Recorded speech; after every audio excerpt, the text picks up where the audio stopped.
अस्सलाम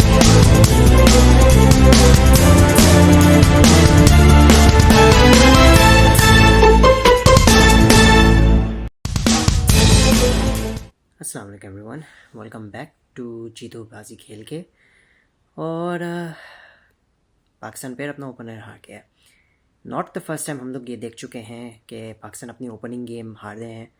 I mean अगर हम T20 वर्ल्ड कप का भी लास्ट ईयर देख लें, ODI वर्ल्ड कप उससे 2019 का भी अगर हम देख लें, या इवन चैम्पियंस ट्रॉफी भी देख लें, अपने ओपनिंग गेम्स हारते आए हैं। और अगर हम चैम्पियंस ट्रॉफी के पिछले भी गेम्स देखें तो वो भी हारे हैं।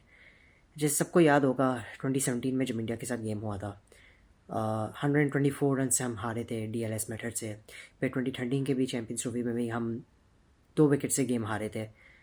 और जो लास्ट टाइम हम लोग अपना ओपनिंग गेम जीते थे वो 2009 में था। और उसी टूर्नामेंट में हम जीते थे, वो भी वेस्ट इंडीज़ के ख़िलाफ़ था, 5 विकेट से जीते थे हम। जो टूर्नामेंट इनिशियली पाकिस्तान में होने चाहिए था वो साउथ अफ्रीका में मूव हो गया था। बहरहाल बात ये क्यों किए जा रहे हैं, क्योंकि ओपनिंग गेम हमेशा क्रूशियल रहता है, क्योंकि आपका इसमें नेट रन रेट का डेफिनेशन दिया जाता है। अब नेट रन रेट पे क्या बात कर सकते हैं, क्योंकि अब 1:1.2 हो गया है। It's not a big dent but still it is a big defeat.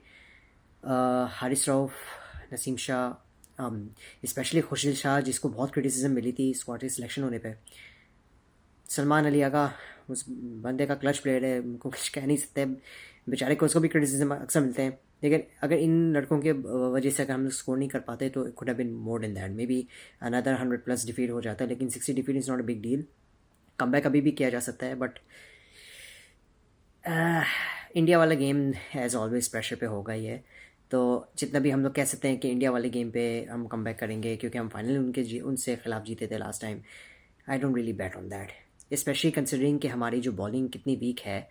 जहाँ तक कि अगर हम शाहीन शाह, अफरीदी और हारिस रऊफ के ऊपर अगर हम बात करें, इंक्लूडिंग नसीम को भी, तीनों द ट्रियो को अगर हम पकड़ लें, ये लोग बोलते हैं कि हमारी पेस नहीं गिरी, जबकि इनकी पेस बहुत गिरी है। इनकी लाइन ऑन लाइन बहुत ख़राब है। आपसे अप फ्रंट विकेट्स नहीं दिए जा रहे पहले के 10 ओवर के अंदर, और आप भी आखिर में ही विकेट्स ले रहे हो और इतनी मार खा रहे हो एट द सेम टाइम कि पाकिस्तान की ही यही bowlers, they have considered 113 runs if I'm correct, which is the second most in the last 10 overs of a Champions Trophy. और न्यूजीलैंड का रिकॉर्ड है वैसे, न्यूजीलैंड ने 113 स्कोर किए थे आखिर के 10 ओवर में। वही रिकॉर्ड होल्डर्स हैं जिनने 142 they scored in the Champions Trophy game in 2004 against USA. तो ये चीज़ अगर हम देखी जाए तो डेड बॉलिंग जो है it is absolutely absurd,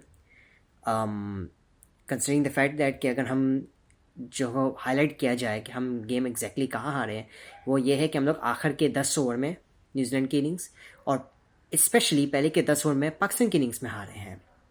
Pakistani की इनिंग्स 300 की विकेट ये चेजेबल था। It वाजन on top of that, it वाजन a really flat wicket की अगर हम बात करें तो 280 290 तक चलो समझ में आता है, लेकिन वो ग्लेन फिलिप्स और टॉम देते हैं, जिस तरह पाकिस्तान ने बॉलिंग किया और जिस तरह इन दोनों ने स्कोर किया आखिर के 10 ओवर के अंदर, that made a difference. But again I am not considering the fact that कि on a flat Karachi wicket it could have been still chasing down, considering the last week Pakistan chase down 350+ for the first time in ODIs।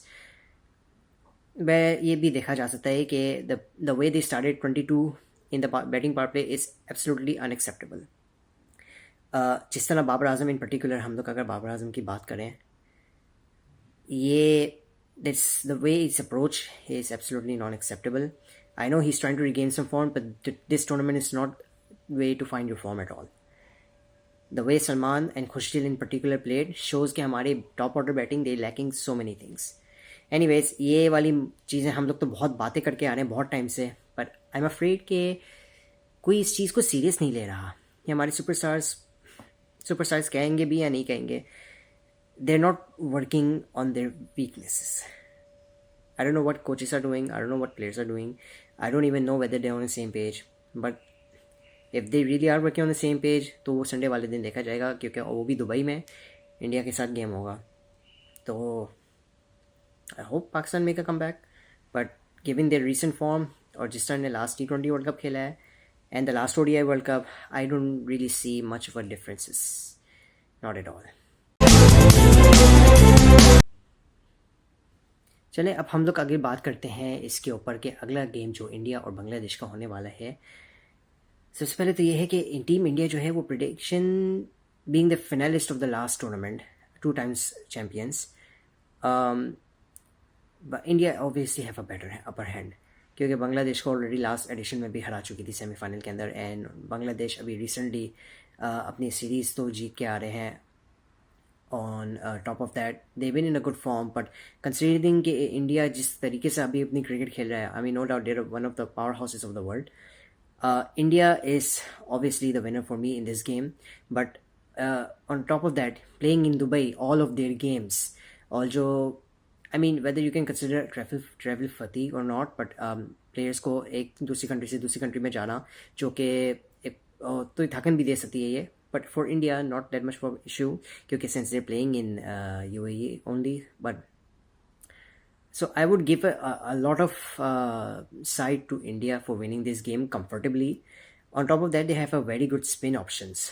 जहाँ तक कि पता लग रहा है कि ये लोग 3 स्पिनर्स खिलाने के इरादे में हैं और अपने 3 पेसर्स के साथ ही Shami will obviously going to make a come back अपने, क्योंकि इंग्लैंड सीरीज़ में भी बड़ा अच्छा परफॉर्म किया था and he is going to lead the pace attack. He had a wonderful ODI world cup, no doubt champions trophy भी इनके लिए बहुत अच्छा जाएगा।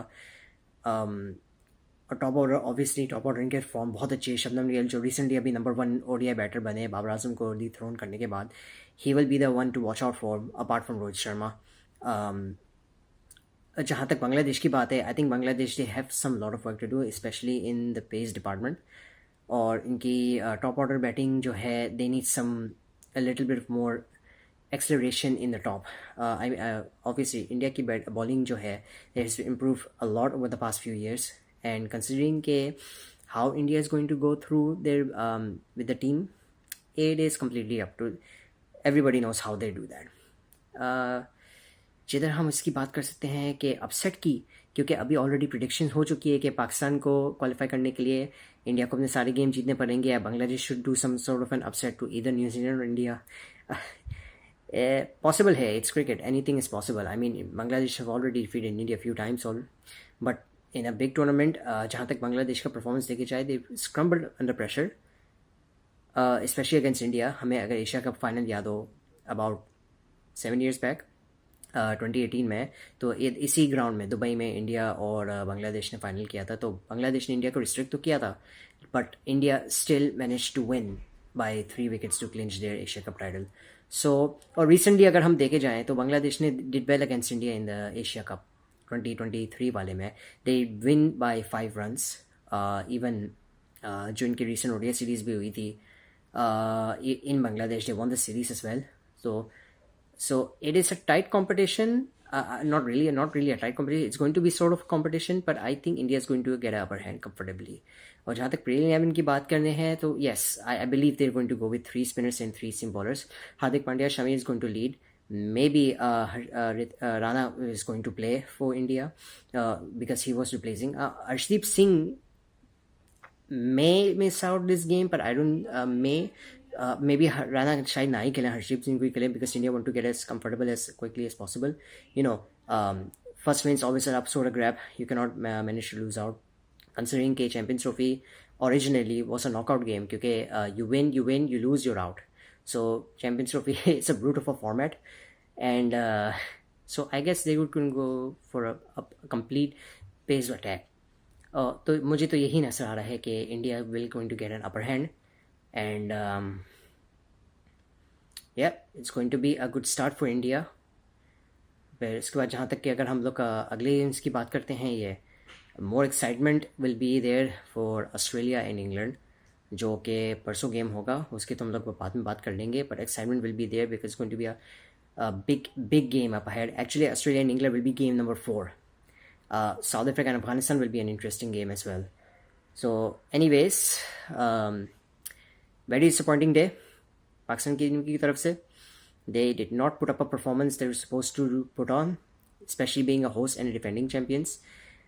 पता नहीं, पाकिस्तान शायद वाहिद मुल्क होगा जिनको अपने होम कंडीशंस और होम एडवांटेज नहीं उठाना आता, but you never know. I mean last addition में भी पाकिस्तान ने भी पहला गेम बहुत बुरी तरह हारने के बाद बाकी 4 जीत के ट्रॉफी उठा ली थी। Miracles don't always happen, but जहाँ अगर इनकी किस्मत में हो तो हो भी जाएगा. मैं Anas Chishti, a disappointing Pakistani fan, hoping for some miracle, and signing out. See you some other time.